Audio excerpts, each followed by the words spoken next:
لا إله إلا الله لا إله إلا الله لا إله إلا Assalamualaikum الله ما warahmatullahi لنا wabarakatuh. رب Selamat pagi teman-teman. سوى لا إله إلا الله لا Suara aman semuanya, suara bisa ditangkap dengan baik. Baik, Alhamdulillah. Alhamdulillah. Alhamdulillah aman, baik. Oke. A'udzu billahi minasyaitonir rajim. Bismillahirrahmanirrahim. Teman-teman, untuk pagi ini kita akan membahas tentang ruh dulu ya. Kemarin kita sudah sedikit banyak mengenal tentang badan kasar kita, jasad kita, jisim kita.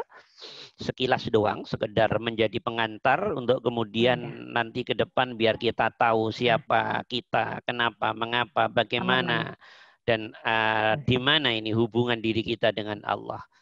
Kemudian selama ini kenapa kok hidup kita banyak yang tidak berarti itu ternyata di mana? Nanti akan tahu kalau sudah paham ayat-ayat ini semuanya, hubungannya dengan diri ini.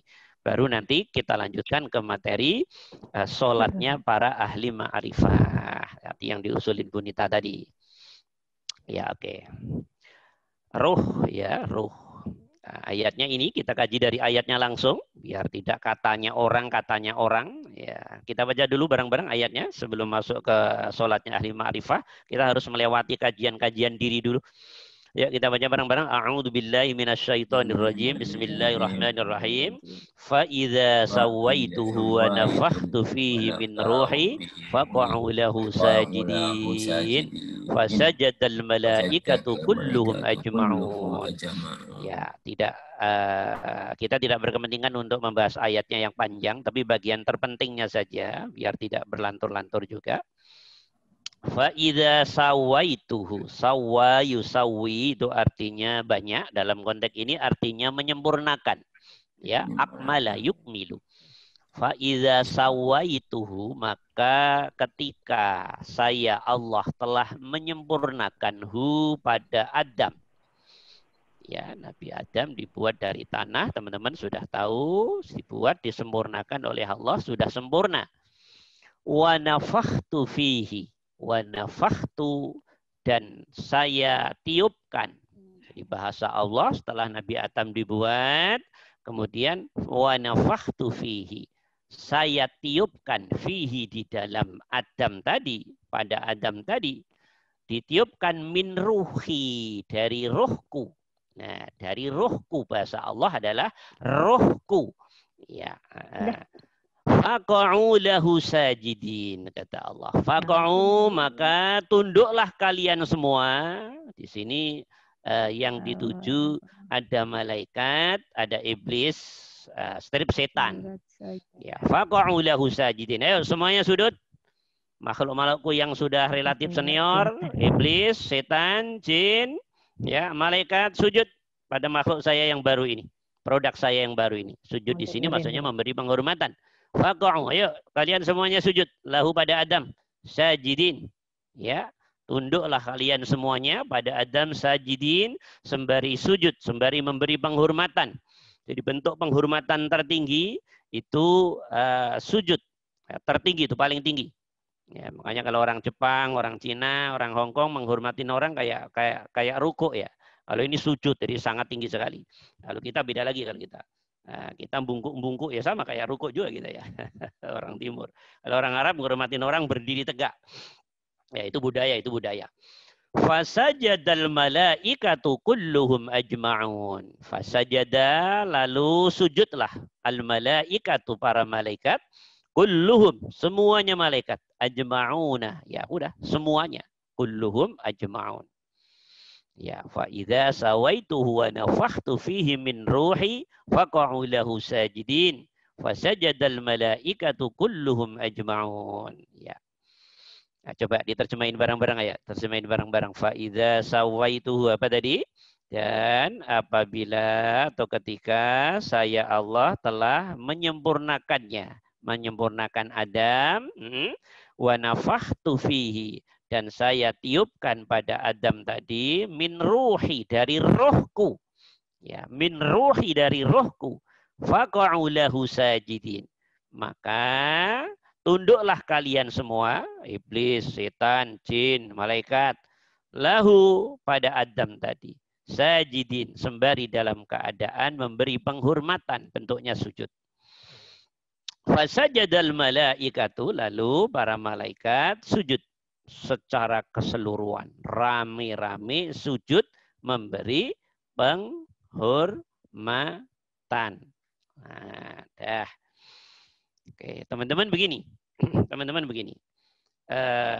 Kita setelah kemarin kita membahas jasad, ya, jasad itu badan kasar. Nah, sekarang tentunya kita harus membahas badan halus kita. Kemarin kita sepakat bahwa badan kasar kita sejatinya adalah bangkai. Sejatinya adalah mati. Sejatinya adalah hanya kendaraan saja. Sejatinya hanya sangkar saja. Sejatinya hanya wadah saja. Ya, untuk mewadahi, untuk memberi wadah, untuk memberi baju sesuatu yang sangat excellent, yang sangat sempurna yang ada di dalamnya. Nah, sehingga karena saking sempurnanya dimensi dohir kita ya luar biasa sempurnanya secara anatomi dan metabolismenya, kemudian kita terkelabui oleh nafsu setan jin iblis dalam sistem nafsu kita. Dikiranya kita manusia itu loh, diri kita itu dikiranya jasad ini, padahal bukan. Jadi sejatinya diri kita, sejatinya akunya diri, sejatinya akunya manusia, disebut manusia, itu sejatinya adalah badan halus yang ada di dalam badan kasar itu. Nah, ayat ini yang satu di antara ayat yang membahas itu. Nah, jadi Allah dalam ayat ini menceritakan begini teman-teman. Jadi Allah membuat Adam, sudah jadi. Setelah jadi Allah tiupkan. Ditiupkan ruhi, rohku. Di sini Allah berfirman dengan kata rohku. Rohku. Nah ini nanti ulama beda-beda. Nanti kita bahas. Saya nggak akan membahas di sini. Jadi Allah bilang, Adam saya tiupkan rohku. Anak Adam juga sama. Fayangfuhu fihi ar-ruh. Ya ditiupkan dari ruhku. Ya dari ruh. Ya rohnya Allah. Rohnya siapa lagi? Nah dalam keadaan seperti ini semua makhluk Allah sebelum Adam dikumpulin. Suruh memberi penghormatan kata Allah. Tolong semuanya menghormatin Adam. Ya makhluk baru saya. Nah pada protes semuanya. Ya iblis ya protes, termasuk malaikat juga protes. Ya, di surat Al-Baqarah teman-teman tahu? Ya iblis protes, malaikat protes. Malaikat protes tapi kemudian dia mengikuti dan tunduk. Kalau iblis protes tapi kemudian tidak tunduk. Coba bagaimana protesnya malaikat di surat Al-Baqarah? Qalu ataj'alu fiha may yufsidu fiha wa yasfiku ad-dima' wa nahnu nusabbihu bihamdika wa nuqaddisu lak. Nah, coba kita lihat di ayat tadi. Malaikat protes toh? Ya toh? Tanya kritis. Ya tanya kritis sebetulnya protes juga. Loh ya Allah, kenapa engkau mencetak makhluk Adam ini? Untuk apa? Kok mencetak manusia? Nanti ending-endingnya saling membunuh, saling benci, saling iri, saling tumpah darah, saling. Ya toh, sering maksiat dan seterusnya. Kata Allah, diam. Saya lebih ngerti daripada ente. Nah, Oke, kata Allah, diam.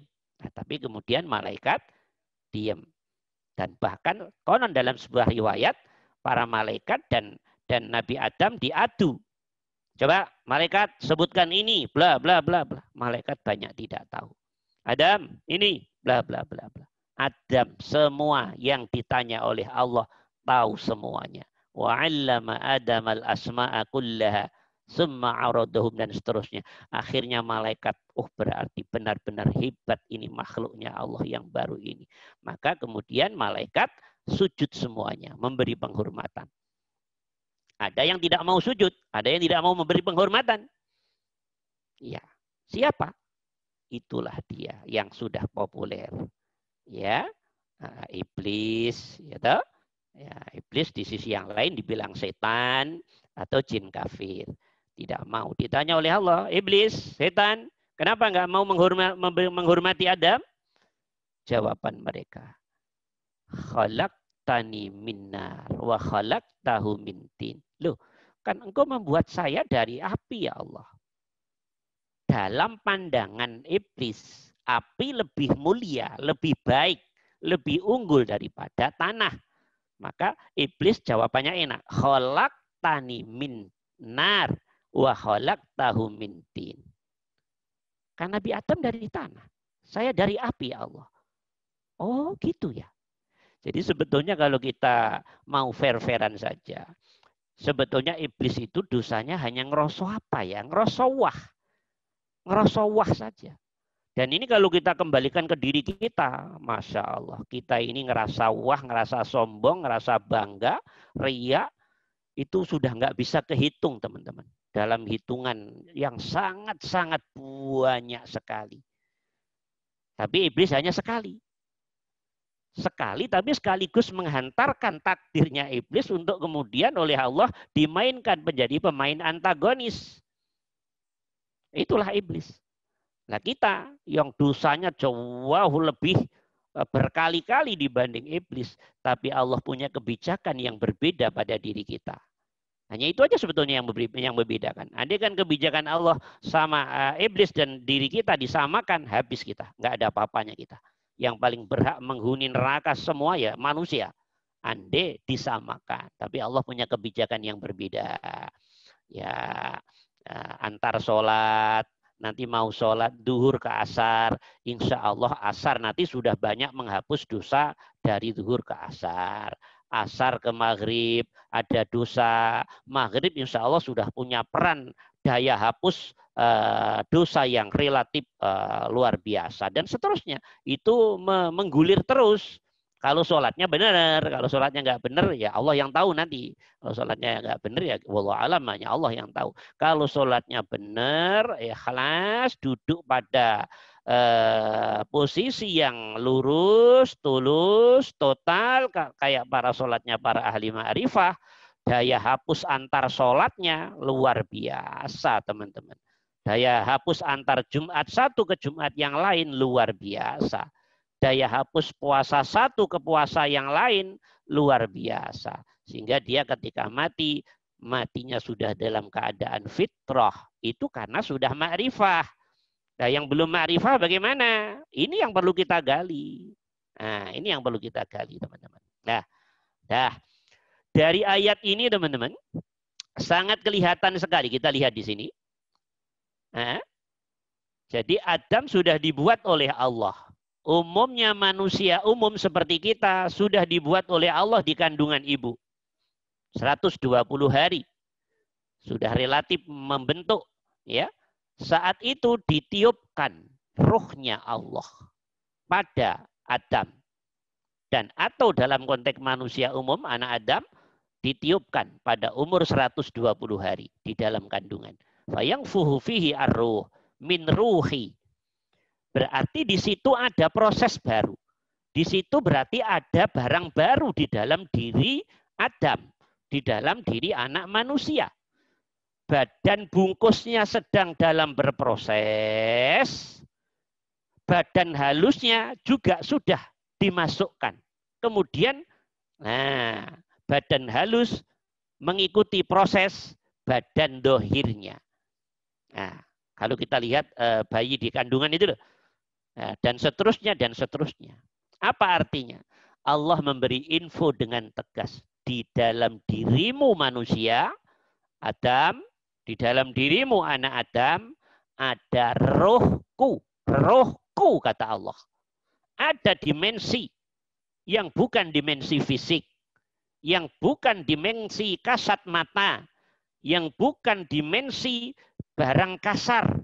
Tapi ada dimensi yang bersifat nuroniyah, sangat sempurna dan tingkat tinggi. Dan kamu tidak akan bisa melihat itu secara kasat mata zahir. Dari indrawi zahir, kamu tidak akan bisa melihat itu. Itu saya sebut min ruhi, dari ruhku. Nah, ini min ruhi, dari ruhku. Nanti di ayat yang lain sama juga. Min ruhihi, dari ruhnya Allah. Nanti di ayat yang lain sama juga. Ar-ruh. Loh. Ruh. Penyebutan roh dalam Al-Quran tidak banyak, teman-teman. Yang paling banyak nanti kalau kita belajar Quran dengan dalam, yang paling banyak penyebutannya di kata al-qalbu, al-qalb. Jadi roh itu nanti satu sisi oleh Allah disebut nafas. Nanti kita bahas semua nanti. Biar kita nggak terlalu bodoh-bodoh amat dah. Punya kitab Al-Quran tapi bodoh ya, keterlaluan juga kita. Malas belajar berarti. Jadi roh satu. Nah, yang paling populer ayat tentang roh ya tiga ini aja lah. Ya, yang lain juga tidak banyak. Tiga ini sudah cukup mewakili. Karena kita bukan jurusan tafsir untuk menggali dengan dalam. Tidak. Yang penting secara umum tahu. Oh ya. Nanti nafas relatif banyak. Nanti yang paling banyak kajian Allah tentang hati. Qalbun. Nah, banyak nanti ayatnya tentang qalbun. Nah, nanti kita kaji. Kenapa hati begini. Nah, nanti teman-teman saya pancing aja, tarik, tolong simpulkan. Oh, berarti selama ini kita di sini, begini. Berarti nah nanti ending-endingnya kita akan bisa membaca kesalahan-kesalahan diri, kelemahan-kelemahan diri. Kenapa kita begini, berantakan ini? Ya ending-endingnya kebodohan-kebodohan juga jawabannya nanti. Kebodohan-kebodohan juga. Nah, sebelum itu maka kita harus menggali dulu ayatnya. Ya, kita lihat ini 3 tampilan ayat ini. Ruhku, ya toh? Ini rohnya Allah maksudnya. Ini roh. Nah, karena itu kita harus sedikit banyak membahas tentang roh. Dalam Al-Quran roh tidak pernah dibahas dengan detail. Ma huwa roh. Dan seterusnya, tidak. Yang membahas roh justru para ilmuwan, teman-teman. Ya, para ilmuwan. Ilmuwan pun membahas roh. Kekurangan apa ya? Kekurangan alat, kekurangan cara, kekurangan data-data fakta. Karena roh memang tidak bisa dilihat. Yang relatif paling bisa dipegangin tentang roh adalah para ahli ma'rifat. Ini menurut saya, teman-teman bisa berpandangan lain. Kenapa kok bisa begitu? Karena para ahli ma'rifat dengan kejernihan hatinya, pikirnya, dia sudah diberi pengalaman oleh Allah. Oke? Sampai tingkat puncaknya. Sehingga oleh Allah diajarin, nih loh badan kasarmu begini. Nih loh badan halusmu roh begini. Nih loh roh apa di dalammu ada sir. Nah, dan seterusnya.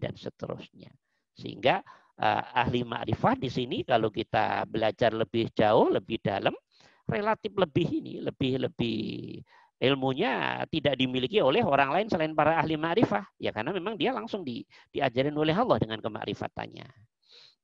Ya dah, kita lihat, coba dinaikkan Mas Ulum mohon dinaikkan tagnya. Ya, oke, kita lihat. Kita akan membahas tentang roh ini. Nah, ini coba dibaca dulu deh pelan-pelan biar teman-teman bisa sambil menjiwai ya. Kalau ayatnya kan sekilas teman-teman sudah tahu. Oh, roh ditiupkan oleh Allah. Nanti di ayat yang lain, roh aku kirimkan. Ini bahasa semua itu. Ya toh bahasa semuanya. Dan seterusnya. Sehingga nanti teman-teman bisa, seperti itu. Bisa mendudukkan hati dan pikiran yang benar hubungannya dengan diri, dengan Allah nanti. Mohon ini dibaca dulu siapa? Pak Bro, silakan dibaca Pak Bro. Ya, roh ini, Pak dikit-dikit ya. Ruh, muqaddimah. Roh atau nafas, qalb atau akal. Menurut ahli makrifat, 4 istilah di atas hakikatnya sama, hanya penamaannya dari sisi yang berbeda dan dari fungsi yang berbeda. Ini berupa sistem yang tidak bisa dipisah antara yang satu dengan yang lain. Roh, nyawa atau roh. Nafas, jiwa, diri, aku diri, aku hamba, ego diri hamba, atau ingsun, qalb atau hati. Karena bersifat gaib, maka belum dan atau tidak pernah ada kata sepakat dari para ahli ilmu dari 4 hal di atas dari sisi berikut. Definisi, bahan, dan bentuk. Jadi secara hakikat hanya Allah yang mengetahuinya. Inilah makna ayat wa ma utitum minal ilmi illa qalila. Ya, oke, terus wa ma berikutnya. utitum minal ilmi illa qalila. Ya, B, oke, berikutnya bukti siapa? adanya. Berikutnya Pak Dadang, silakan Pak Dadang, dikit-dikit dibaca, ayo.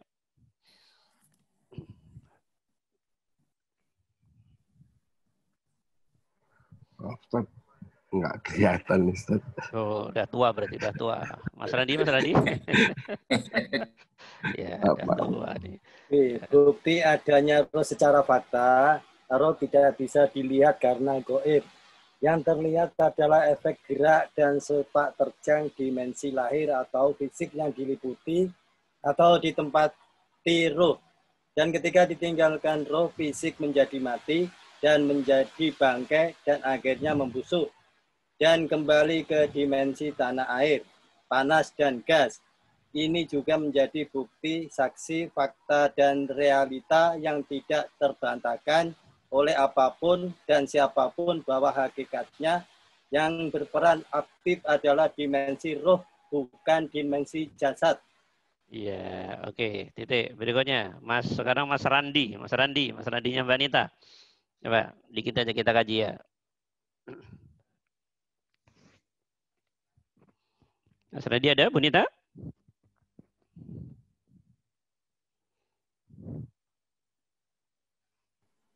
Dadang udah siap Ustaz. Dadang udah siap? Maaf Pak Ustaz, Pak Randy lagi ke kamar mandi sebentar Pak. Oh gitu ya, oke, nanti. Sekarang Pak Dadang dulu. C. Mana yang sejatinya diri kita? Jasad atau ruh? Yang sejatinya diri kita adalah dimensi ruh atau sama dengan badan halus kita yang bersifat ruhani, bukan jasad atau badan kasar yang sejatinya hanya badan wadah saja atau kendaraan saja.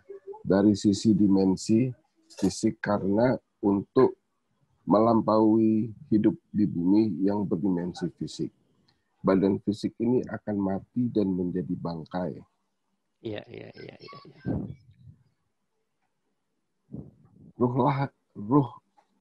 Ruhlah yang hakikatnya beraktivitas. Ia yang hakikatnya masuk surga dan neraka. Yang tentunya menurut sebagian ayat akan ditemukan kembali dengan jasadnya yang telah bersama-sama dalam taat dan maksiat selama di dunia. Oke, cukup. Sementara cukup. Kembali ke atas lagi, Mas Udung. Ya, oke, teman-teman. Stop. Ruh. Ya, oke. Yang lalu sudah kita singgung ya, walaupun belum dibahas dengan relatif detail. Kalau ayatnya insya Allah teman-teman sudah tahu. 3 ayat tadi sudah cukuplah untuk menjadi modal dasar. Oh, roh ada di Al-Quran. Dan roh didatangkan oleh Allah sebagai dimensi setelah jasad jadi dalam proses, baru roh dimasukkan. Berarti roh dimensi yang berbeda. Jasad dimensi yang berbeda.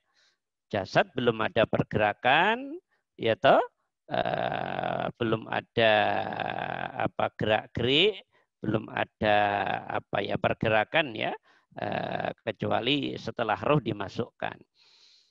Teman-teman, roh ini kalau kita kaji secara ilmiahnya loh ya, roh, nafas, qalb, yang satu aklun.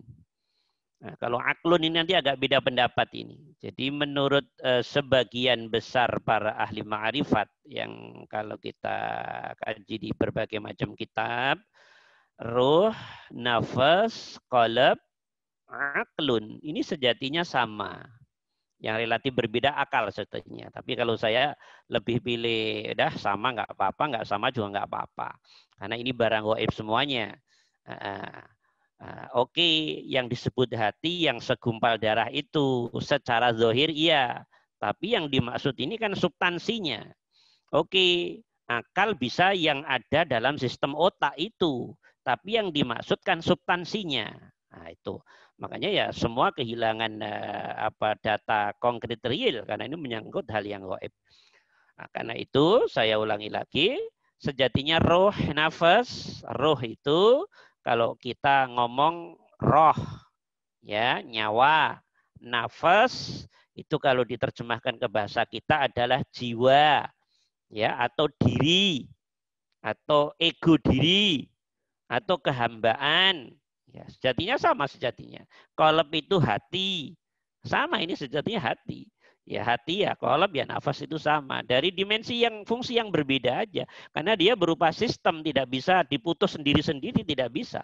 Dia berupa sistem, teman-teman. Nah, kemudian yang satu akal, bahasa Arabnya aqlun atau roihan. Ya, bahasa Jawanya sukmo. Ya, ini sejatinya sama menurut pandangan para ahli makrifat. Nah, mungkin tempatnya berbeda, tapi kan dalam satu sistem kerangka ruh itu sendiri, ya di dimensi dohirnya sih mungkin ya kalau ini di kepala, kalau akal, ya kalau hati di dada dan seterusnya. Nah itu tata letak secara tampilan zohir, fisiklinya. Tapi tampilan ruhnya, kalau ruh ya satu kesatuan, nah, seperti itu. Ada yang mengumpamakan kalau kayak dalam sebuah program kayak hardware sama softwarenya, ada yang begitu. Ya itu analogi-analogi saja lah, analogi-analogi saja. Tapi intinya sebetulnya barang gaib yang tidak mudah dibahas, karena itu kita lebih itibak pada para ahli ma'rifat saja. Jadi 4 ini prinsipnya sejatinya sama dalam satu sistem kerja, tapi berbeda-beda fungsinya dan sehingga penamaannya juga berbeda di satu sisi. Roh yang sering disebut nyawa atau bahasa kita roh, nafas yang sering disebut jiwa. Jadi kalau ada Quran ngomong nafas itu nanti sebetulnya jiwa. Jiwa itu artinya diri. Diri itu artinya aku. Aku itu artinya aku diri, aku hamba. Aku itu artinya ego diri hamba. Itu loh teman-teman. Ego diri kehambaan. Kalau orang Jawa bilang ingsun. Nah, orang Jawa bahasa saya orang Jawa yang saya masukin. Ya, kemudian yang ketiga qalb. Qalb itu hati. Nah, qalb itu hati. Hanya mohon maaf, sayang 1000 sayang.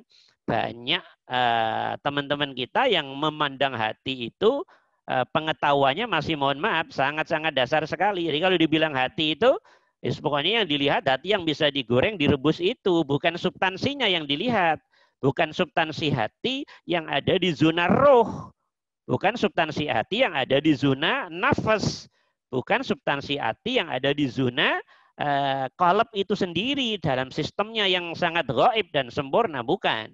Jadi taunya sebarang kasarnya itu aja. Sehingga ketika ada hadis idza saluhat jasadu kullu wa idza fasadat jasadu kullu dan seterusnya, ngomongnya mesti yang kotor hati yang bisa digoreng direbus itu. Kotor apanya? Emang hati mah pusat darah. Yang bersih apanya? Hati itu tempatnya di situ bahannya darah semuanya. Terus pengertian kotor dan bersih dalam pengertian biologi bagaimana pembuktiannya? Susah. Nah, ternyata begitu dikaji, oh itu sejatinya bersih kotornya adalah sifatnya substantif, abstrak. Maka hubungannya dengan tauhid dan atau tidak tauhid. Hati dikatakan kotor kalau tidak bertauhid. Hati dikatakan bersih kalau bertauhid. Dan seterusnya. Nanti kita bahas di situ. Nanti kita bahas di situ. Ya, dah. Nah, angkat dikit, Mas Ulum. Diangkat, tolong diangkat. Ya, oke. Teman-teman, karena hati ini bersifat rohaniyah, bersifat ruh, ya, bersifat dengan bahan dasar dari nur yang sangat sempurna, nur yang menjadi pancaran dari Allah, zatnya Allah, diyakini begitu oleh para ahli ma'rifah, sehingga secara definitif susah. Ya, para ilmuwan pun menggali sampai ya susah. Ya, bahan apalagi? Kalau bahan diyakini nur, bagian dari nur. Ya, Nah, jadi ruh itu bahannya nur. Nur yang relatif sangat sempurna tentunya. Karena dia bagian dari pancaran zatnya Allah, nurnya Allah. Maka Allah mengatakan, min ruhi, dari ruhku. Ya, ada yang mengatakan nanti ruh itu maksudnya ruh ciptaanku. Nah, itu pandangan-pandangan nanti kalau dibahas panjang. Bentuk ruh. Nah, teman-teman, kalau bicara bentuk ruh itu konon ini di beberapa kitab, bentuk roh kita secara zohirnya ruh maksudnya. Jadi ruh itu juga dibungkus dengan baju, dengan fisiknya ruh. Dengan fisiknya ruh. Ruh kita juga secara rupa body, itu ya kayak rupa fisik kita. Nah, fisik saya seperti ini. Ruh saya secara umum ya seperti saya. Yang kelihatan seperti saya bukan hakikatnya ruh, tapi bungkusnya ruh. Jadi ruh itu ada bajunya juga. Dalam bahasa sederhana ada bajunya juga, ada pembungkusnya juga, ada bagian luarnya juga. Bagian luarnya ruh kelihatan kayak fisiknya orang yang punya ruh. Maka nanti teman-teman, nanti buktikan, kalau nggak percaya buktikan. Nah, buktikan aja teman-teman. Buktikan, tapi nunggu mati dulu.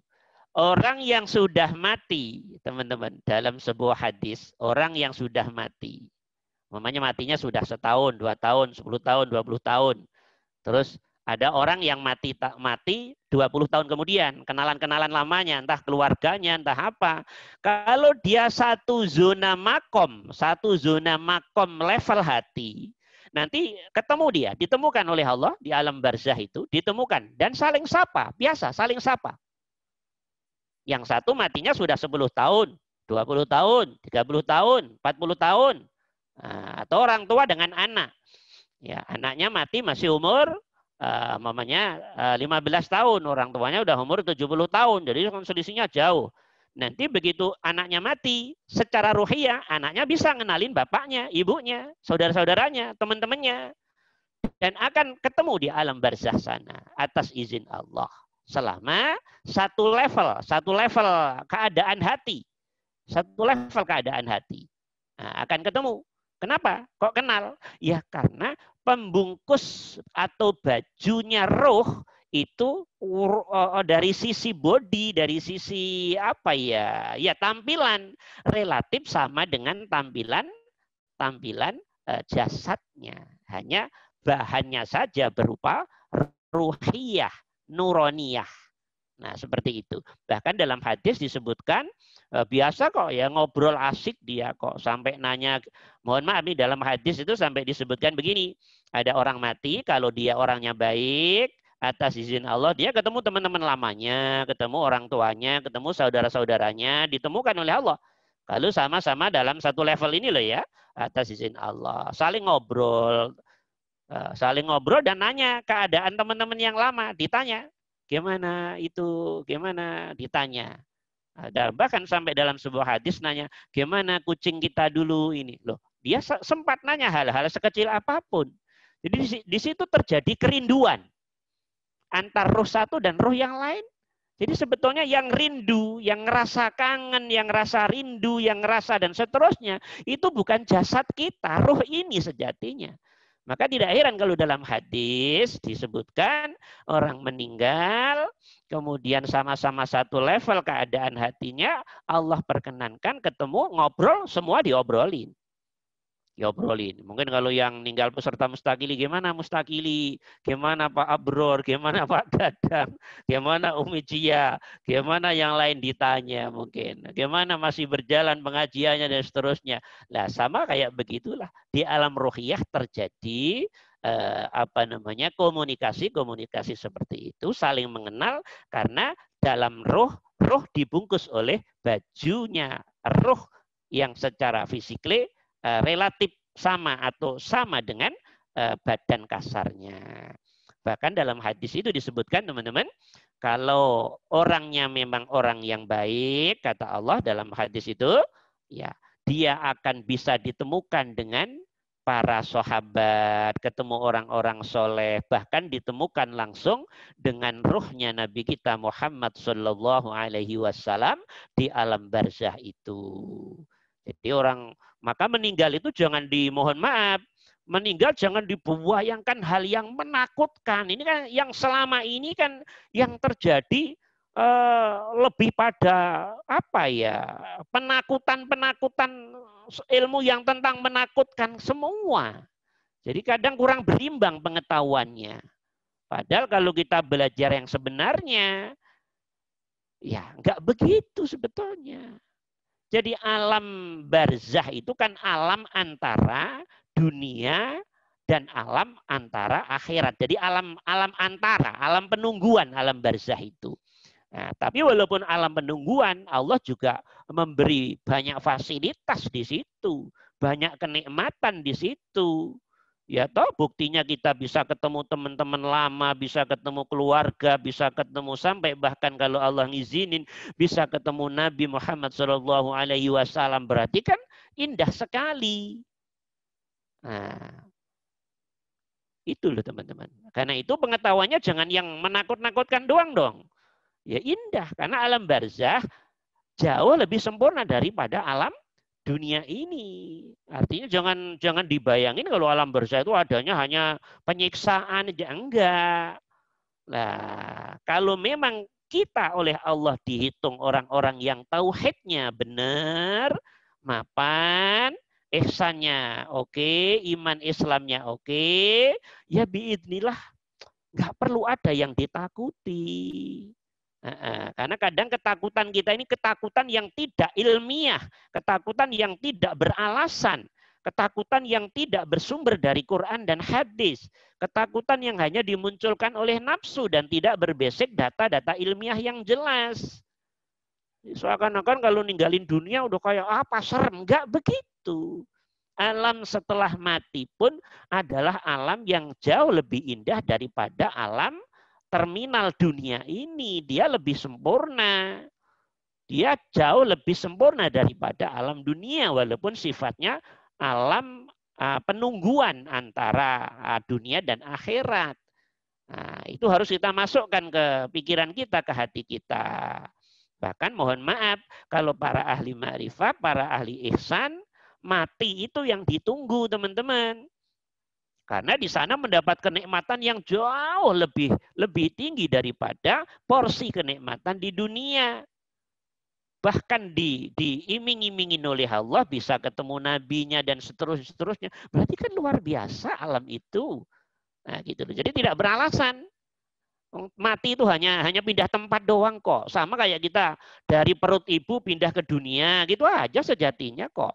Jadi prosesi apa yang harus dijalani, yang harus dilalui. Hanya permasalahannya tentunya bagaimana biar secara ruhiyah kita ini bisa melewati dunia kematian ini dengan modal yang ideal, modal keislaman, keimanan, ketauhidan, modal keihsanan, kemakrifatan ini yang ideal sehingga nanti berangkat dari ilmu, pengetahuan, kefahaman, pengertian tentang diri hubungannya dengan Allah ini benar-benar menjadi modal yang mantap untuk itu. Kan itu aja sejatinya. Jadi nanti kalau udah paham ya ending-endingnya nggak takut mati kok. Ya monggo ya Allah kalau engkau mau ngambil hamba kapanpun nggak ada masalah. Udah siap-siap saja kok. Mau nanti mati sekarang mati. Nunggu tua, nunggu apa namanya umurnya terlalu tua juga ribet. Udahlah serahin pada Allah saja. Nah seperti itu gambarannya teman-teman. Itu dari sisi bentuk roh. Nah, dari si bentuk roh. Maka nanti kalau kita sudah mati, ketemu ya ngobrol juga nanti di barzah sana, ya. Repot saja nih teman-teman. Nah, karena itu hubungannya dengan roh tidak bisa dibahas luas kecuali nanti para ahli ma'rifah yang banyak ilmu dari sisi roh ini. Karena satu sisi Allah juga sudah membatasi. Kita lihat di sini ada ayat Al-Qur'an yang sudah dengan tegas wa ma utitum minal ilmi illa qalila, kata Allah, tidaklah kalian diberi ilmu tentang roh illa qalila, kecuali hanya sedikit sekali. Hanya sedikit sekali. Nah, tahu sendiri kata sedikit itu pun melihatnya dari gejala zahir, bukan dalam pengertian roh yang sejatinya roh. Nah, karena Allah sudah mengatakan begini, wa ma utitum minal ilmi illa qalila. Dah. Ya, oke. Dah, berikutnya Mas Ulum. Ini pengantar tentang roh. Ya, dinaikkan lagi Mas Ulum. Teman-teman, roh itu ada kalau dari sisi ayat dan hadis jelas. Tadi ayatnya teman-teman sudah tahu semua dan alhamdulillah kita termasuk oleh Allah diberi keyakinan tentang roh itu ada dari ayat-ayat tadi. Dan kita alhamdulillah yakin itu. Sekarang dari sisi logika. Dari sisi logika. Apa bukti kalau roh itu ada? Kan begitu kan? Logika kita ini sering apa namanya? Sering membutuhkan bukti biasanya. Bukti adanya roh secara fakta apa sih? Kalau ayatnya udah jelas lah, wa yasalunaka 'anir ruh, qulir ruhu min amri rabbi, wa ma utitum minal ilmi illa qalila. Kayak tadi. Ayat yang lain, fa idza sawaituhu wa nafakhtu fihi min ruhi faq'u lahu sajidin. Sudah jelas, ruhi. Sekarang secara logika, apa buktinya? Mana buktinya? Kalau roh itu ada. Nah, tadi sudah dibaca. Teman-teman, lagi-lagi roh itu gaib. Karena itu tidak bisa dilihat. Ya, tidak bisa dilihat. Sepakat kita. Bahkan sampai para ilmuwan pun sama pengetahuannya dengan kita. Sepakat. Tidak bisa dilihat secara fisiklinya. Karena itu, untuk melihat roh, tidak harus melihat rohnya. Nah, kayak gini deh. Kalau waktu saat kita sekolah dulu, kan ada besi yang punya kekuatan magnet. Besi yang kekuatannya ada kekuatan magnet, begitu besi yang berkekuatan magnet, benda yang bersifat materi besi dan atau pasir dan seterusnya, didekatkan, dia akan ketarik oleh kekuatan magnet itu. Kekuatan magnet itu tidak bisa dilihat secara indrawi, tapi bisa dibuktikan dengan tertariknya benda-benda yang bersifat besi, yang punya kandungan besi, yang mendekati magnet dan nempel di magnet. Itu makhluk Allah juga. Jadi memang di alam semesta ini teman-teman, banyak hal yang saking lembutnya, saking halusnya, karena bersifat nur, bersifat gelombang, bersifat sinyal, tidak bisa ditangkap oleh indera kita. Kalau indera kita atom aja sudah tidak bisa menangkap. Partikel terkecil dari benda di paling kecil namanya atom. Atom lebih lagi, atom dipecah-pecah lagi, ada namanya partikel, ada dipecah-pecah lagi.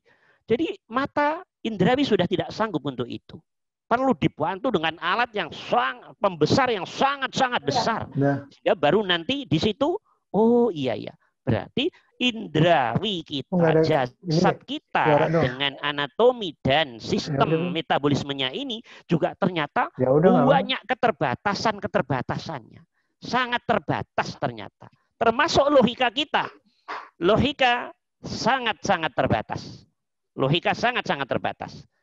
Nah, yang relatif diberi peluang yang sangat luas. Itu nanti adanya di roh, di hati, di jiwa. Sistem roh, sistem hati, sistem jiwa ini yang akan mampu menangkap keberadaan atau wujud Allah Subhanahu wa Ta'ala. Kalau akal tidak mampu, akal tidak diberi kemampuan untuk menangkap Allah, tidak mampu. Akal hanya ngitung-ngitung saja. Oh, ada alam berarti ada yang buat. Hanya gitu saja. Akal jauhnya hanya ke itu saja kesimpulannya. Oh, ada mobil, ada yang buat mobil. Oh, ada HP, ada yang buat HP. Oh, ada alam, ada yang membuat alam. Tapi nanti sebagian saudara kita dengan akalnya, oh alam nggak ada yang buat. Tapi jalan sendiri karena sifatnya alami. Dia ada sendiri, berproses sendiri, ngembang sendiri, tumbuh kembang sendiri, nanti hancur sendiri. Nah, jadi logika pun akan ada kelemahan yang sangat banyak sekali. Makanya Allah memberikan amanat roh, jiwa, hati yang menjadi alat untuk menerima wahyu, untuk menerima ilham. Yang mampu menangkap Allah hanya alam roh ini, alam hati ini, jiwa ini, teman-teman. Nah, karena itu kita harus tahu banyak tentang ini. Teman-teman, roh tidak bisa dilihat, yes, sepakat. Sebagaimana medan magnet tidak bisa dilihat. Medan magnet bisa dilihat dari sisi efeknya. Angin tidak bisa dilihat, yes, itafakna, kita sepakat. Tapi pergerakan baju kita, pergerakan pohon-pohon, ayo. Pergerakan apa namanya air, ayo. Rasa yang menyentuh di kulit kita, jadi angin yang sebetulnya tidak tertangkap oleh medan indrawi, fungsi indrawi, tapi kemudian logika indrawi, roh sepakat ada angin karena datanya, karena bisa ketangkep dari efeknya. Oh, ada pergerakan di pohon, daun, air, kulit, baju. Oh, berarti ada angin. Tapi fisiknya angin nggak bisa dilihat. Nah, ini. Kita harus masuk ke situ. Nah, siapa yang bisa melihat angin? Tidak bisa. Angin tidak bisa dilihat. Iya. Angin tidak bisa dilihat. Yang ada efeknya yang bisa dilihat. Dan banyak yang lain, hal yang lain, teman-teman. Oke. Gelombang tidak bisa dilihat dengan indrawi. HP itu juga. Kita lihat HP kita. Begitu canggihnya HP itu. Kita ngomong dari sini, detik ini juga langsung bisa didengar di belahan dunia manapun. Ngirim tulisan, detik itu juga langsung ketangkep di dunia manapun. Loh, berarti sejatinya nggak ada jarak toh, dunia manapun sampai manapun. Walaupun jaraknya miliaran kilo sekaligus, berarti nggak ada jarak dong. Para astronot ketika di bulan, di Mars dan seterusnya, apa yang dia tulis dan suarakan langsung ditangkap yang ada di bumi secepat kilat juga. Loh, berarti tidak ada jarak. Yang menjadikan jarak itu berarti benda-benda kasar saja. Kalau saking halusnya sebuah dimensi, saking yang bersifat nuroniah, gelombang-gelombang yang sangat-sangat halus, berarti sudah tidak kenal jarak lagi, teman-teman. Ayo coba berpikir lebih panjang, Kenapa halo sekarang keterima di halo di Mekah, halo di Amerika, halo di Eropa? Kenapa? Waktu yang sama, di tempat yang jauh berbeda. Coba berpikir kita, Di situ ada ayatnya Allah yang luar biasa yang harus kita tangkap. Untuk satu sisi memahami roh, untuk satu sisi juga memahami Allah. Kenapa untuk memahami Allah perlu ini juga? Ya perlu dong, bagaimana? Kenapa Allah harus di jauh, di sono, di sini, kita di sini? Allah saking sempurnanya, dari zat yang sangat sempurna, Allah sudah tidak mengenal jarak lagi hubungannya dengan makhluknya. Wes gambarin aja gelombang itulah. Gelombang karena sudah nggak mengenal waktu, nggak mengenal tempat, saking halusnya. Apalagi Tuhan kita, Sang Maha Sempurna. Ayo, saking sempurnanya, halusnya. Ini bahasa saja ini. Masa berjarak dengan makhluknya? Ya enggak dong. Itu mah yang susah memahami berarti ya masih belum pintar gitu saja. Melihat HP aja udah kejawab kok. Iya, makanya tidak heran. Bahkan sangat masuk akal kalau kemudian Allah menyatakan dirinya, saya mah lebih dekat dari urat nadimu, urat lehermu. Ya, berarti sudah masuk akal itu. Nah, sekarang roh. Roh bagaimana nih? Dari mana kita tahu roh itu ada? Tidak susah, teman-teman. Dari mana roh itu ada?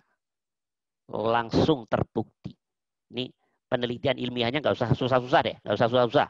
Langsung lihat orang mati saja. Kalau ada bayi mati, bayi itu tidak ada pergerakan. Kalau ada orang dewasa mati, anak mati, orang tua mati, ya toh, orang pikun mati sama, tidak ada pergerakan sama sekali. Dicubit, ya diem. Ditendang, ya diem. Diapa-apain, diem. Ya toh? Loh, kemudian logika kan ngomong. Loh, berarti jasad ini tanpa roh sejatinya bangkai dong. Jasad tanpa roh berarti dia mati dong. Berarti yang hidup sejatinya, yang punya sifat hidup sejatinya, hakikatnya, sebenarnya bukan jasad itu sendiri secara independen, bukan jasad itu sendiri secara mandiri, tapi berarti rohnya. Buktinya kematian. Nah, ini tidak terbantahkan itu. Tidak terbantahkan. Tidak terbantahkan. Siapapun nggak akan bisa membantah. Dan pasti kalau nggak terbantahkan ya pasti harus yakin. Kalau nggak yakin ya udah naudzubillah summa naudzubillah dong. Nah, berarti kembali ke ruh. Maka cara menjawab, ruh itu ada mana buktinya? Pergerakan aktivitas kita. Aktivitas manusia. Itu bukti ruhmu ada di dalam dirimu. Badan halusmu ada di dalam diri kita. Begitu dia ninggalin kita, kita jadi bangkai. Kita jadi membusuk dan kembali kepada unsur-unsur aslinya. Unsur tanah, unsur air, unsur gas, unsur panas. Kembali ke semula. Dah, yakin ini. Nah, permasalahannya lagi, ruh ini apa dan siapa? Nah, ini kajiannya yang tinggi itu nanti nggak akan bisa dibahas, teman-teman. Maka perlu membersihkan hati, menjernihkan hati untuk mempertajam pengenalan diri kita sendiri. Caranya ya hanya itu nanti. Jadi ending-endingnya nanti berzikir lagi untuk mengenal roh lebih jauh. Ya lewatnya ya lewat zikir lagi. Karena tanpa itu bagaimana lagi, udah nggak bisa lagi. Agama kita juga ngajarinya, bahkan agama apapun ngajarinya. Kata Allah, ini pengen kenal saya, ya harus kenal dirimu sendiri dulu dong. Nah, untuk kenal diri sendiri secara struktur ilmiah, ya harus ngerti. Kemudian membahas roh. Untuk tajam kaitan dengan roh, bagaimana amalannya apa? Pasti ending-endingnya ke situ juga kan nanti. Ya, dah. Ini tentang bukti adanya roh secara fakta. Ya, naikin Mas Ulum, Diangkat Mas Ulum. Oke. Nah, nih tadi sudah dibaca. Mana yang sejatinya diri kita, jasad atau roh? Nah, sekarang saya tanya nih, sekarang nih. Kalau sebelum-sebelumnya saya yakin udah ketahuan. Nah, ini kalau teman-teman saya tanya nih, sejatinya yang diri kita disebut diri kita, akunya disebut aku hamba itu loh teman-teman. Itu jasad kita atau ruh kita? Coba dijawab. Ruh. Jasad atau roh? Ruh kita. Jasad atau roh? Roh. Ya, roh. Nah, sekarang nanti saya tanya. Kalau nanti sholat ngadep ke Allah, aslinya yang sholat itu ruhmu apa jasadmu? Ruh. Nah, itu loh nanti urusannya ke situ, Bu Nita. Ini urusannya nanti ke situ, mengerti? Kalau kita belum paham, kayak siapa ya dulu yang nanya? Bu Leli ya, Bu Leli nanya juga. Jadi yang ngadep ke Allah itu yang apanya sih Ustaz? Ruhnya roh apa ya? Ini hubungannya saya tahu itu maksudnya. Jadi mau tidak mau kita harus mengkaji diri dulu. Nah, pertanyaannya, mana sejatinya diri kita? Jasad doang kah? Jawabannya teman-teman sudah tahu. Bukan, jasad itu bukan diri kita. Wong jasad itu hanya selongsongan saja kok. Ibarat mobil itu hanya gerobaknya doang kok. Oke? Gerobaknya doang itu loh. Itu jasad. Ya, bukan mesinnya jasad itu bukan. Gerobaknya doang. Lah, maka sejatinya manusia disebut manusia. Itu yang disebut manusia itu teman-teman hakikatnya adalah rohnya. Rohnya. Jiwanya. Hatinya. Dah. Jadi semua pergerakan zahir kita sejatinya efek pergerakan roh ini, badan halus ini, jiwa ini, hati ini. Saya ulangi lagi. Semua pergerakan, aktivitas, amal zahir kita, badan kasar kita, physically kita, jasad kita, sejatinya efek, sejatinya fakta, sejatinya bukti, sejatinya realita dari pergerakan roh yang ada dalam badan kasar kita. Yang meliputi, yang mengisi badan kasar kita, jasad kita. Dia tidak bisa dilihat secara maddah, secara materinya, bahannya, yes, karena gaib. Tapi bukan berarti sesuatu yang gaib kita tidak percaya. Enggak begitu. Karena yang ribuan hal yang gaib bisa dilihat dari efeknya. Angin tidak bisa dilihat, tidak bisa didengar, tapi efeknya yang bisa. Medan magnet tidak bisa dilihat, tapi efeknya. Sehingga kita menyimpulkan, oh ada. Nah, gitu lah. HP bisa ngomong sana sini, kirim SMS, WA sana sini dalam hitungan sekejap. Oh berarti benar-benar ada gelombang penghantar dong. Gelombangnya nggak bisa dilihat. Tapi dari fakta bisa komunikasi ribuan kilo dalam hitungan yang tidak terpisahkan waktu.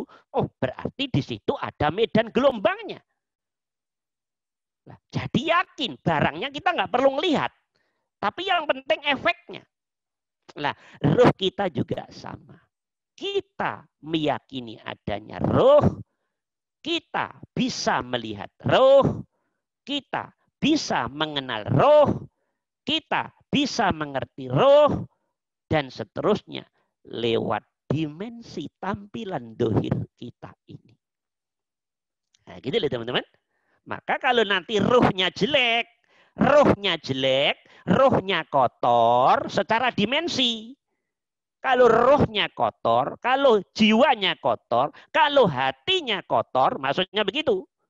Secara substansi kotor, substansinya hati, roh, jiwa, kotorannya ada di tauhid apa tidak? Itu nanti di situ arahnya.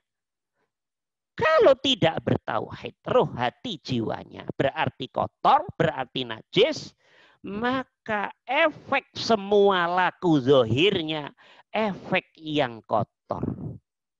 Suka dendam, suka benci, suka iri, suka putus asa, suka, pokoknya yang jelek-jelek suka, berlaku pada dirinya. Karena roh kita kotor, hati kita kotor, jiwa kita kotor. Kotornya roh, kotornya hati, kotornya jiwa. Karena kena efek di dalamnya oleh Allah. Diberi setan, jin, dan iblis yang bisa mempengaruhi sistem roh, hati, jiwa ini. Jadi yang buat kotor sejatinya sistem setan, jin, iblis yang dijadikan, yang ditanam dalam sistem roh, hati, jiwa ini. Gitu loh teman-teman. Kalau hati, roh, jiwa sejatinya bersih, suci.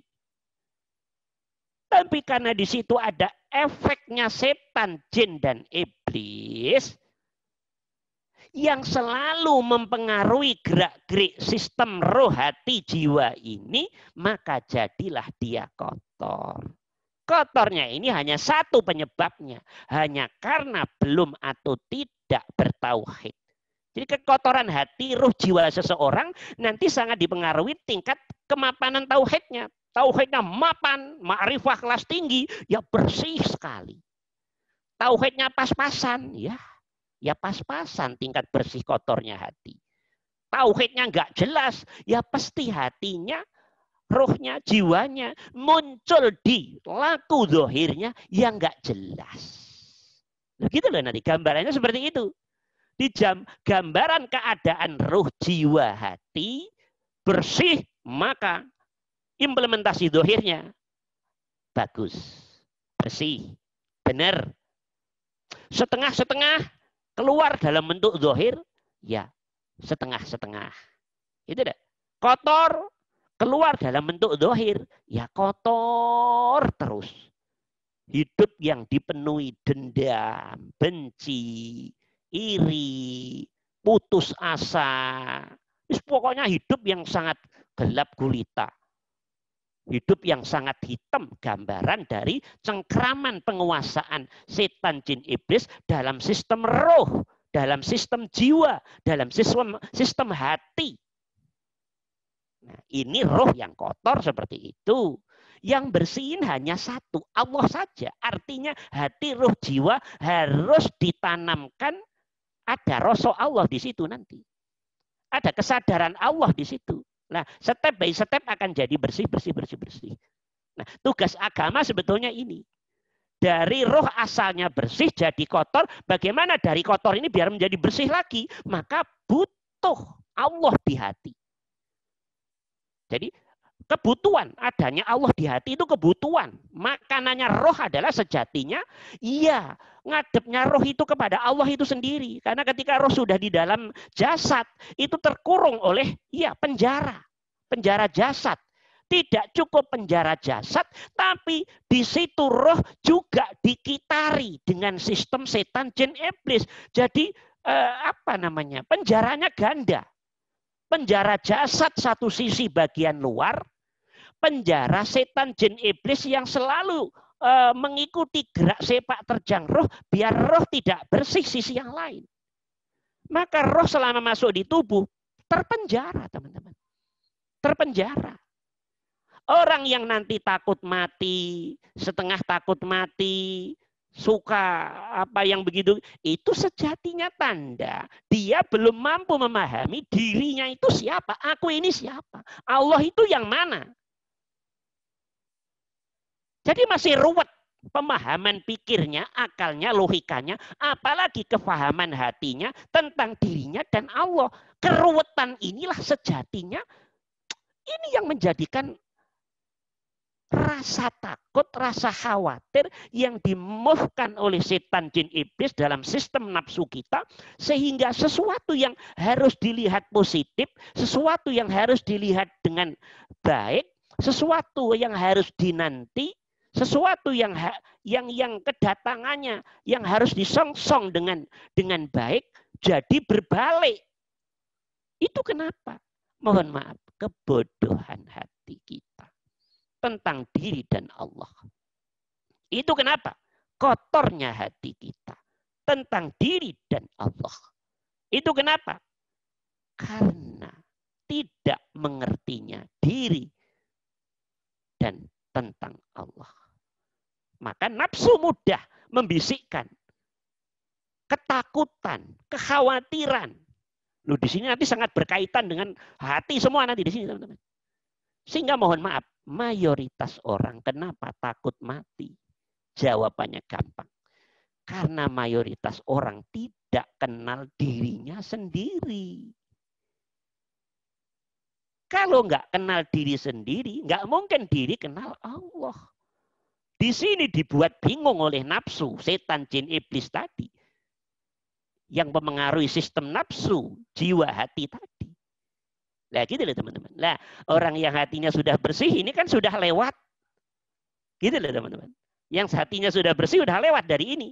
Maka kematian adalah sesuatu yang bukan menakutkan. Sesuatu kejadian yang mohon maaf bahkan ditunggu. Ini keadaan hati. Nggak bisa dibuat-buat. Yang bisa membuat keadaan ini adalah tensi, bobot, mutu, kualitas ketauhidan kita sendiri hubungannya dengan Allah dalam bentuk laku implementasi real dalam hati kita. Dah, mudah-mudahan teman-teman paham. Mudah-mudahan teman-teman paham. Sekarang saya tanya. Jadi kalau kita nanti sholat, yang sholat sejatinya rohnya apa jasadnya? Rohnya, Ustaz. Rohnya. Kalau rohnya benar, jasad ngikutin benar apa enggak insya Allah? Iya, insya Allah. Gitu loh. Sekarang kalau dibalik ini. Jasadnya benar gerakan dan bacaannya.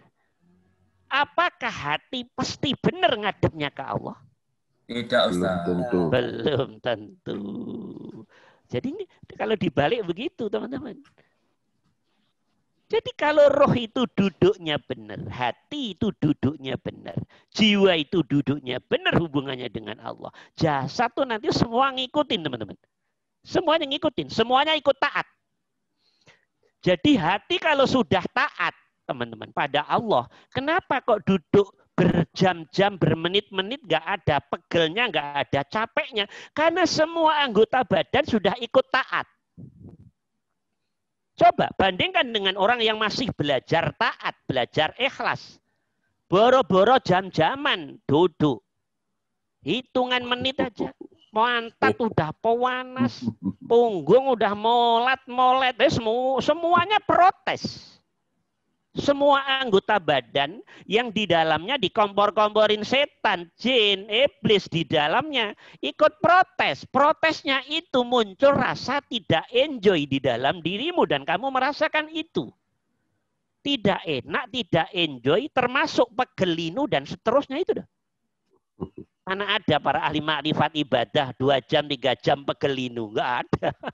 Itu Pak Dadang, Pak Gatot, ya gitu-gitu. Baru setengah jam itu pegelinu udah. Itu sebetulnya proses teman-teman. Hati yang belum jadi, sehingga efek dohir juga ikut ketaatan. Karena ketaatan dohir mengikuti totalitas ketaatan hati kita, roh kita, jiwa kita hubungannya dengan Allah. Gitu dah. Bisa dimengerti ini? Bisa dimengerti ya? Saya tanya sekali lagi, saat kita sholat sejatinya hakikat sholat itu roh atau zahir? Roh. Tapi karena roh sholat, dohir tentunya yang ngikutin sholat sesuai tatanan syariat. Kalau sholatnya sholat yang 5 waktu sama yang sunnah. Pertanyaan saya kedua. Di luar sholat wajib dan sholat sunnah, hatimu bisa sholat pada Allah apa tidak? Bisa zikir pada Allah apa tidak? Bisa ngadep Allah apa tidak? Bisa lurus pada Allah apa tidak? Bisa Ustaz, bisa. Emang ngadep Allah harus pakai bacaan-bacaan tak? Saya tanya nih, ngadep Allah itu harus pakai bacaan-bacaan begitu tak? Tidak Ustaz. Enggak. Itu masih proses teman-teman. Masih proses. Jadi ngadep ke Allah ending-endingnya rohmu, roso, ketajaman roso dan totalitas sadarmu. Setiap aktivitasmu, hatimu tek ke Allah. Bentuknya roso sadarmu total ke Allah. Dan selain Allah tidak masuk ke zona roso dan sadarmu tadi. Walaupun fisikmu melakukan apa saja. Tapi rohmu sholat, ngadep ke Allah, lurus ke Allah, zikir. Ini yang menjadikan para ahli ma'rifat itu kenapa tenang, adem ayem. Karena semua waktunya zikir. Paham apa tidak? Kalau kita zikir kan nunggu sholat 5 waktu doang. Itu pun nggak jelas, nggak benar karena ilmunya emang belum benar. Nggak ngerti ilmunya, apalagi lakunya. Kenapa orang-orang yang sudah dekat Allah sampai Allah kok hatinya tenang, adem, ayem, nggak ada takut, nggak ada khawatir, la khaufun alaihim walahum yahzanun. Kenapa itu? Sejatinya jawabannya ini aja. Dia oleh Allah sudah diberi kemampuan selalu sholat dalam semua waktunya. Jadi sholat yang benar semua waktu atau nunggu 5 waktu doang? Semua waktu. Tolong dijawab. Sholat itu loh yang benar nunggu 5 waktu doang. Apa semua waktu? 24 jam. Iya, 24 jam. Itu hanya tipologi gerakan saja. Allah ngerti mayoritas orang sifatnya begini. Maka ada yang diwajibkan, ada yang disunahkan. Itu pun pada nggak benar juga kok mayoritas.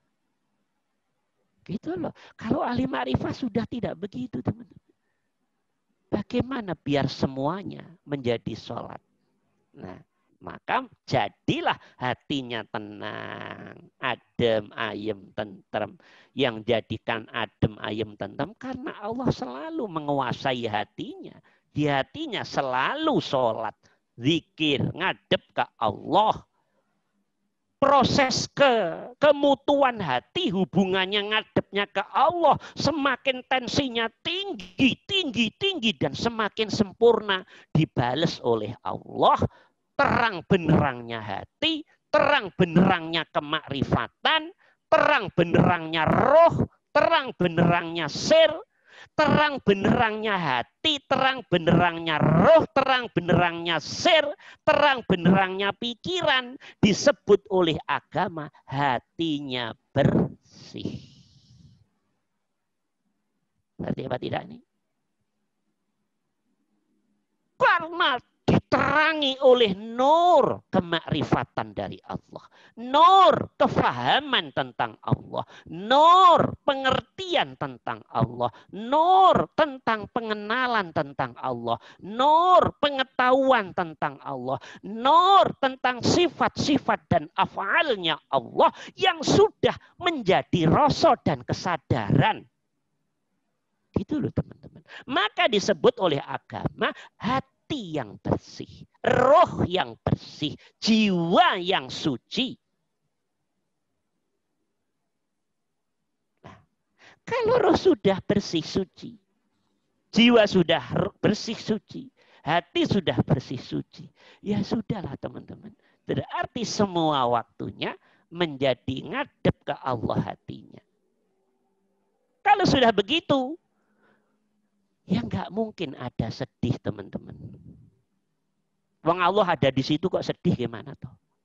Nggak mungkin ada khawatir teman-teman. Nggak mungkin hati gampang-gampang protes teman-teman. Karena hatimu sudah diberi paham oleh Allah. Ini gue ya. Gitu loh.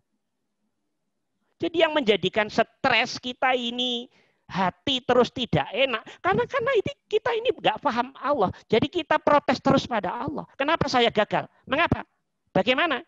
Kok tidak begini? Mestinya begini? Jadi kita ini memberondong Allah dengan banyak pertanyaan yang intinya Allah harus tunduk dengan kemauanmu. Tidak, justru kamu, hatimu, pikiranmu, rohmu, jiwamu tunduk. Sami'na wa ata'na ya Allah. Sudah, saya nggak banyak pertanyaan ya Allah. Cepat saya ngikuti apa maumu. Saya tunduk ya Allah. Sami'na wa ata'na. Tapi setan, jin, iblis membisikkan hatimu. Karena ini, karena itu, kenapa enggak begini, kenapa enggak begitu. Sehingga semakin susah menerima keinginan dan ketetapan Allah pada diri. Semakin susah menerima fakta, keinginan dan ketetapan Allah pada anak, istri, jabatan, dan seterusnya. Karena diri tidak pernah melihat Allahnya, melihat kepada suara setan, jin, iblis yang menguasai diri kita. Maka apapun yang tidak mengikuti maunya Allah dan ketetapan Allah, pasti efek diri kita stres sendiri. Beban mental yang berkeberatan kita tahan, kita tanggung, dan meledak-ledak dalam bentuk emosi, dalam bentuk fisik bersifat kasar. Itu penyebabnya hanya satu, dirimu tidak melihat Allah di dalam yang menguasai dirimu. Diri kita tidak pernah mengenal zat yang paling dekat dengan diri kita. Dalam bahasa kasar, Allah tidak pernah kita anggap dalam diri kita. Paham apa tidak? Dalam bahasa kasar lagi, kita sedang tidak punya Tuhan saat bersikap seperti itu sejatinya. Tuhan yang mana yang kita maksud? Hatinya sedang nggak ada Allah kok Tuhan. Hati yang nggak ada Allah kafir tah. Hati yang sedang nggak ada Allah namanya kafir tah. Kufur tah. Maka efeknya ya mohon maaf. Walaupun tiap hari sholat tahajud. Ya hati tetap sering gundah. Roh tetap sering merana. Jiwa tetap sering. Ya sebagaimana yang kita rasakan. Itu jawabannya hanya satu teman-teman. Karena roh, hati, jiwa. Iya. Tidak mengikuti maunya dan ketetapan Allah. Allah selalu kita sangkal karena kebodohan kita hubungannya dalam melihat zat yang paling dekat dengan diri kita sendiri. Jadi kita nggak mampu, belum mampu mengenal, memahami, mengerti tentang Allah yang kita sembah, yang sejatinya paling dekat dengan diri kita sendiri. Karena belum sadarnya diri kita. Karena belum ngerosonya diri kita. Karena belum pahamnya diri kita. Karena belum mengertinya diri kita tentang zat yang paling dekat dengan diri kita dan paling dekat dengan semua makhluknya. Tidak sadarnya kita itu, tidak mengertinya kita itu, tidak pahamnya kita itu, tidak ngerosonya kita itu, maka kita terlepas dari Allah. Terlepas dari tauhid, terlepas dari keihsanan, terlepas dari kemakrifatan. Efeknya setan yang menguasai hati, jiwa, roh kita. Muncul protes terus dalam hidupnya. Jadi Allah diprotes terus. Merotesnya diri kita pada Allah. Langsung dibalas oleh Allah. Kiriman siksa di hatimu, pikiranmu, rasa totalitas dohir batinmu. Stresnya diri kita, sakitnya hati kita. Dan seterusnya. Sejatinya kata Allah, ente sudah, bahasa kasarnya, kurang ajar. Ente kurang ajar. Sudah tidak menganggap aku sebagai Tuhan. Sedang tidak menjadikan aku sebagai Tuhanmu. Padahal aku lebih dekat dari dirimu. Aku tidak pernah kamu lihat. Aku tidak pernah kamu sadari. Aku tidak pernah kamu rasa. Aku tidak pernah kamu mengerti. Aku tidak pernah kamu fahami dengan baik. Maka efeknya, rasakan siksaku itu di hatimu. Dan dohir batinmu merasakan itu. Maka teman-teman, semua sifat kekurang ajaran kita pada Allah. Kebelum beneran kita pada Allah.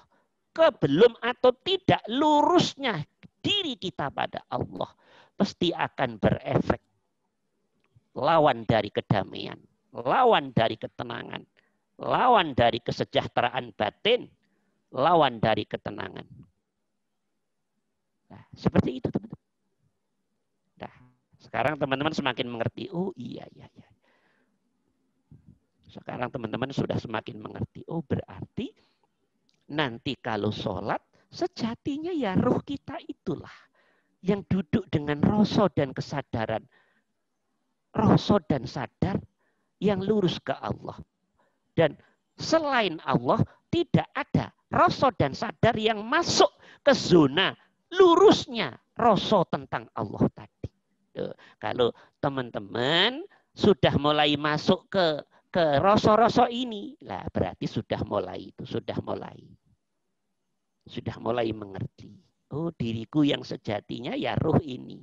Kalau aku yang sejati, diri yang sejati, ngadep ke Allah, maka efeknya begini. Dan berarti aku bisa ketemu Allah lewat apapun. Ya toh? Aktivitas apapun. Dan tidak terikat oleh waktu. Berarti dirimu sudah mulai mengerti bahwa dirimu adalah dimensi yang sangat halus, ya, yang bisa ngadep Allah kapan saja. Itu yang saya maksud. Mana yang sejatinya diri kita? Jasad atau roh? Nah, kalau ngerti bahwa sejatinya diri kita roh, ya berarti tinggal ngadepin roh mengendarai rasa tadi. Karena rasa itu adalah bagian terdalam dari roh. Nanti bagian terdalam lagi namanya ketajaman rasa, sir. Paling dalam nanti. Nah di situ ngadep ke Allah. Karena dia dimensi paling dekat dengan Rabbul Alamin. Tuhan semesta alam. Tuhan kita. Nah begitu teman-teman ya. Dah sekarang udah tahu ya. Mana yang sejatinya diri kita. Ternyata bukan jasad. Tapi ruh kita. Jasad ini hanya kena efek keadaan roh aja teman-teman. Jasad itu kena efek dari keadaan roh. Roh dipengaruhi oleh setan, jin, iblis, nyuri. Dorongan jin, iblis, setan mempengaruhi sistem roh, nafsu, jiwa, hati. Didorong suruh nyuri. Nah, kemudian ada proses berikutnya. Loh, nyuri jelek. Nggak nyuri baik. Tapi kuat dorongannya. Tetap nyuri. efeknya pasti perang batin. Di sana ada hal yang sangat tidak sederhana, sakit. Tapi hati kecil terdalam. Ya, hati kecil terdalam. Namanya fuad. Tetap ngomong, kamu salah. Teman-teman, bagian terdalam hati namanya fuad, kamu salah. Itu sejatinya suaranya Allah. Ini sejatinya ilhamnya Allah. Yang nunjuk diri kita langsung. Ente salah. Cuman orang yang belum kenal pergerakan diri. Masa bodoh dengan ini semua teman-teman. Yang penting pagi kerja, pulang tidur, makan. Ya, yang dilihat hanya itu saja. Nggak pernah mau menggali belajar diri lebih jauh. Maka sejatinya walaupun kita salah, ngaku benar. Kita bela dengan beribu-ribu narasi kebenaran, dalam hatimu tetap ngomong, kamu munafik. Setan memang bisa membuat munafik, tapi di dalamnya lagi ngomong, kamu salah, kamu munafik. Kamu merekayasa salah. Kamu berpura-pura, pasti hati yang paling dalam akan ngomong begitu. Nah, itu teman-teman, di dalam hati kita yang paling dalam namanya fuad. Itu hakim yang tidak pernah bisa disuap. Hakim yang tidak pernah bisa ditipu. Kenapa? Di situ suaranya Allah ada. Namanya fuad. Nanti kita bahas kapan-kapan. Ayatnya mana? Kalau fuad ayatnya mana? Kalau dhamir ayatnya mana? Kalau basiroh mana ayatnya? Efeknya basiroh ke diri kita apa? Efeknya dhamir ke diri kita apa? Kalau fuad itu kenapa nggak bisa dibohongin? Di situ suaranya Allah kok. Walaupun narasi kebohongannya beribu bahasa, tetap dalam hati sono ngomong, ente salah. Tapi karena dorongan setan kuat dan diri kita tidak ditolong oleh Allah, ya pasti lewat. Nah, maka nanti hati berlevel-level nanti di sana. Ada basirah, ya, ada dhamir, ada fuad. Nah, yang paling dalamnya hati namanya sir. Wah, kalau udah sampai orang kalau laku ma'rifat sudah sampai sir ini, masya Allah teman-teman. Sudah itu, mohon maaf kalau sudah sampai sir ini, kalau Allah berkenan, loh kodok kodar saja bisa dilihatkan oleh Allah. Jadi hidup ini sejatinya udah ada blueprintnya sejatinya. Hidup ini sejatinya udah ada blueprintnya. Ya, kodok kodarnya Allah bisa dilihat atas izin Allah. Itu bagian hati yang sangat dalam sana. Nah, makanya para ahli ma'rifat menyimpulkan sebetulnya Lauhil Mahfuz itu bukan kalau secara syariat di atas langit iya, tapi hakikatnya Lauhil Mahfuz itu ya sejatinya disimpan di dalam hati. Kedalaman hati, sir. Nah, kapan-kapan kita bahas? Kapan kita bahas? Dah. Saya hanya mancing ke saya sendiri dan teman-teman biar ternyata kita memang harus banyak belajar lagi biar ngerti siapa ya diri kita. Selama ini kita anggap, kita yakini, kita rasa, kita pandang diri kita itu yang jasad ini. Enggak teman-teman. Diri kita yang sejati adalah fanafakhtu fihi min ruhi, rohnya Allah yang ditanam dalam diri kita ini loh, yang harus kita pahami bagaimana karakter dia, bagaimana membuat bersih dia, kenapa dia kotor, itu yang harus kita pelajari biar cepat-cepat sampai Allah. Kalau ilmunya aja nggak ngerti ya ribet dong teman-teman. Iya, harus tahu ilmunya. Nah, itu tentang mana sejatinya diri kita, jasad atau roh. Teman-teman sudah bisa menjawab, ternyata diri kita ini adalah roh. Dimensi yang ada di dalam jasad. Pertanyaan berikutnya, bagaimana agar setiap nafas kita, detik kita, selalu muncul rasa dan sadar bahwa diri kita sejatinya roh kita. Ini tidak mudah teman-teman. Setan, jin, iblis akan terus mengkamuflase, menghalangi, menutupi, membayang-bayangi, membelokkan pikiranmu dan hatimu biar tidak dengan mudah ngerasa dan sadar aku adalah sejatinya badan halus yang tersimpan di badan kasarku. Akan terus dikamuflase. ditipu terus, dibisikin terus oleh setan jin iblis dalam sistem nafsu tadi. Nah, setan jin iblis yang mengkamuflase sistem hati, sistem roh, sistem jiwa kita ini teman-teman. Kalahnya hanya dengan satu. Tolong dicermati. Kalahnya hanya dengan satu. Zikir. Kalahnya hanya dengan apa tadi? Kalahnya hanya dengan apa? Zikir, Ustaz, zikir. Zikir. Dah saya jawab toh. Kalahnya hanya dengan zikir.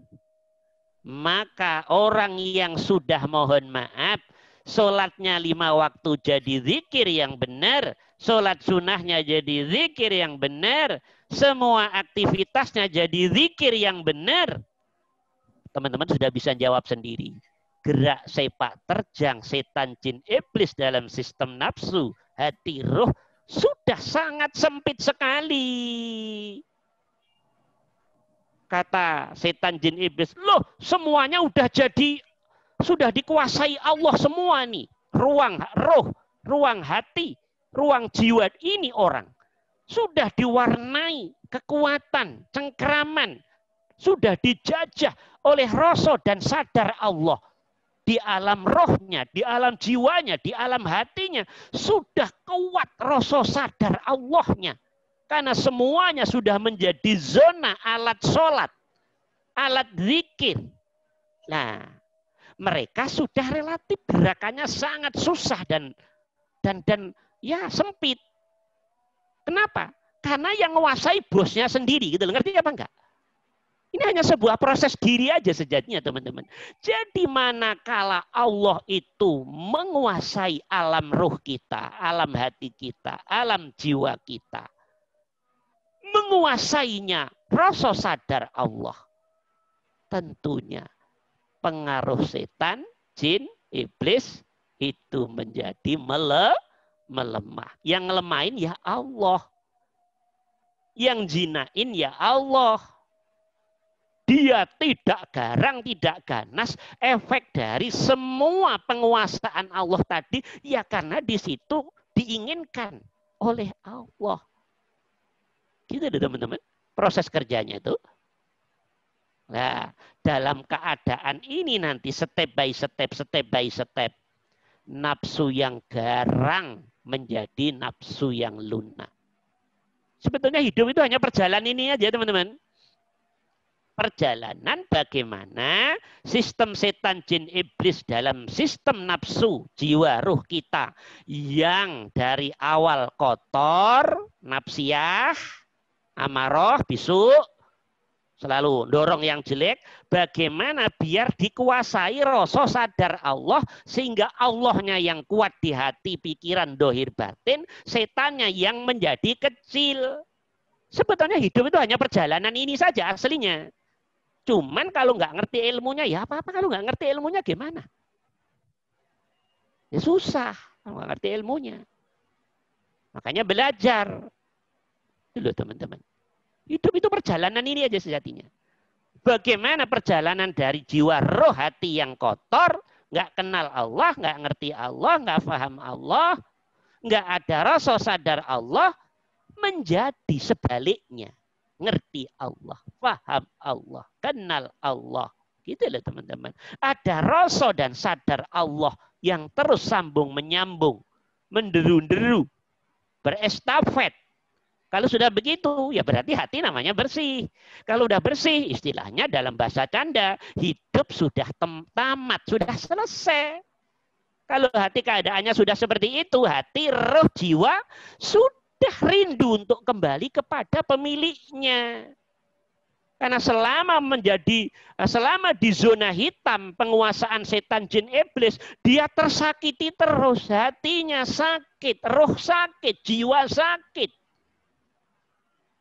Sakit, gundah, jemu, bosan. Karena dikuasai aura hitamnya nafsu pengaruh setan jin iblis tadi. Nah, kalau hati sudah bersih, ya udah rindu lagi. Cepat pulang ke Allah udah. Sudah saya terkurung di di badan kasar ini. Sebelum saya masuk zona badan kasar, kita total bertemu dengan Allah. Tapi setelah masuk ke badan kasar, di situ Masya Allah terikat kita. Bukan hanya terikat oleh badan kasar, bahkan dalam rohku diberi sistem setan jin iblis. Semakin gelap keadaan roh setan, keadaan roh jiwa dan hati, efek dari setan jin iblis dalam sistem nafsu tadi.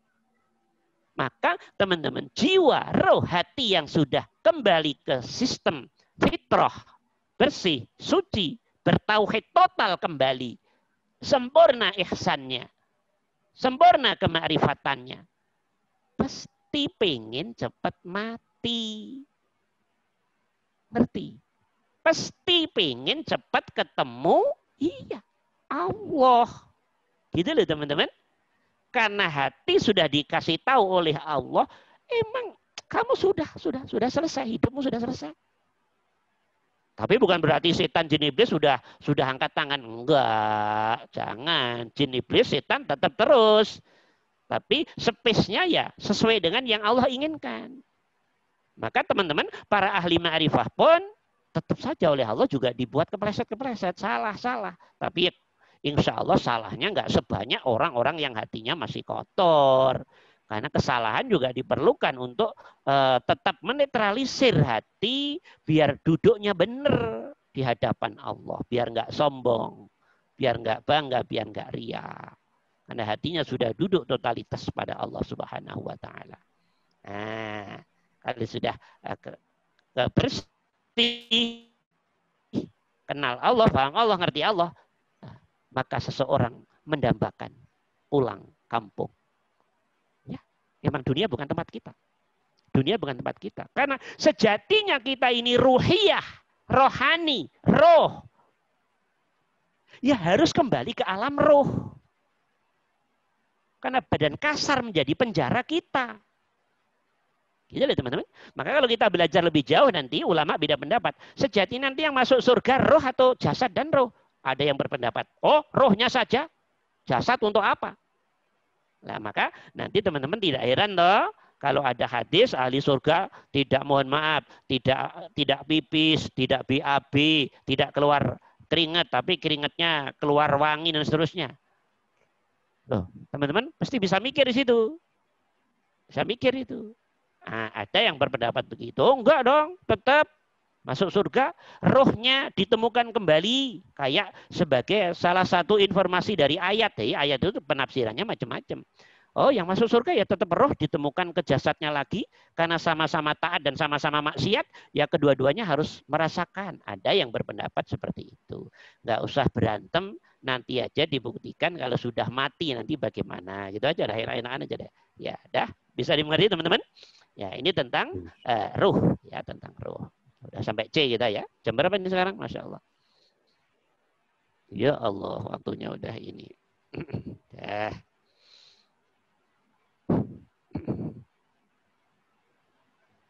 Ya, oke, teman-teman. Waktu kita udah habis namanya ya.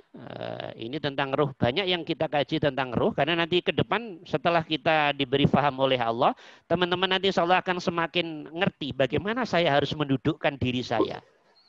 Nah, nanti semakin mudah nanti karena udah ngerti, oh ternyata aku itu di sini loh posisinya. Ini kasar, ini halus, di sini posisinya hubungan aku dengan Allah. Nah, orang kalau mau sholat khusyuk nggak ngerti struktur diri hubungannya dengan Allah, susah teman-teman, susah, nggak bisa juga. Ya ending-endingnya tetap melihat diri itu adalah jasad. Badan kasar ini yang akan busuk ini, yang akan jadi bangkai ini. Lagi-lagi seperti itu karena ya minimalis keilmuannya yang masih jauh juga dari harapan sehingga ya seperti itu. Maka disinilah pentingnya belajar ilmu hati, harus kenal diri, kenal Allah dan seterusnya. Nanti ketahuan semua di mana kejelekan kita, di mana ini ketahuan semuanya. Mengapa kita salah? Mengapa? Ketahuan semua. Kalau teman-teman sudah diberi faham zona ilmu yang akan kita pelajari nanti, teman-teman akan diberi faham oleh Allah. Masya Allah, ternyata selama ini kebodohan saya yang sudah bodoh yang sebodoh-bodohnya. Jadi kalau Allah nggak nolong orang ya bodoh-bodoh terus sampai mati ya bodoh, itu aja intinya. Tapi kalau Allah sayang pada seseorang, nolong pada orang yang dikehendaki, ya insya Allah tetap saja, ya entah dengan berbagai macam ribu cara akan ditemukan dengan orang, bacaan, lingkungan yang tepat sesuai dengan yang Allah inginkan. Itu udah pasti itu. Karena itu udah jaminan Allah. Yahdi bihi may yasha wa yudillu bihi may yasha. Oke teman-teman, karena waktu udah habis, mohon maaf ini nggak ada tanya jawab dulu. Saya bilang kajian kita agak panjang untuk mengenal diri ini secara teori ilmunya. Qurannya aja nggak saya bahas panjang-panjang. Saya kasihan teman-teman harus dibahas panjang-panjang. Tapi lebih ke substansi materinya saja. Biar teman-teman nanti endingnya, oh posisi saya kita di sini ya. Nanti kalau hidup begini, kalau mati begini, ini begini. Ya, oh berarti saya sekarang kalau sholat, kalau ini nanti begini-begini. Jadi biar sudah bisa ini. Terus nanti mana hubungannya dengan kehusuan, kefanaan, kehuduran. Oh begini-begini. Nah ini kalau nggak paham ini bagaimana kita harus ngomong? Susah. Sehingga nanti kalau teman-teman udah paham ini, oh nanti artinya fana itu keadaan hatinya harus begini, hubungannya dengan Allah begini, udah enak, udah bisa. Tapi kalau enggak ya nggak bisa. Sampai kapanpun teman-teman nggak akan bisa kalau tidak belajar dengan baik.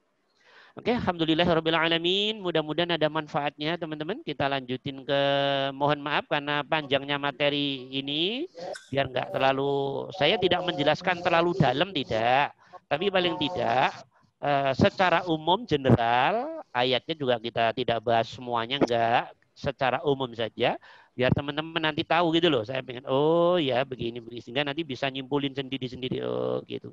Kalau dibahas satu persatu panjang, urusannya panjang sekali. Ayatnya apalagi kalau dibahas semuanya panjang. Dan nanti lebih masuk ke zona praktek yang terpenting. Praktek di hati kita itu. Alhamdulillahirrabbilalamin. Selamat istirahat teman-teman ya. Assalamualaikum warahmatullahi wabarakatuh. Waalaikumsalam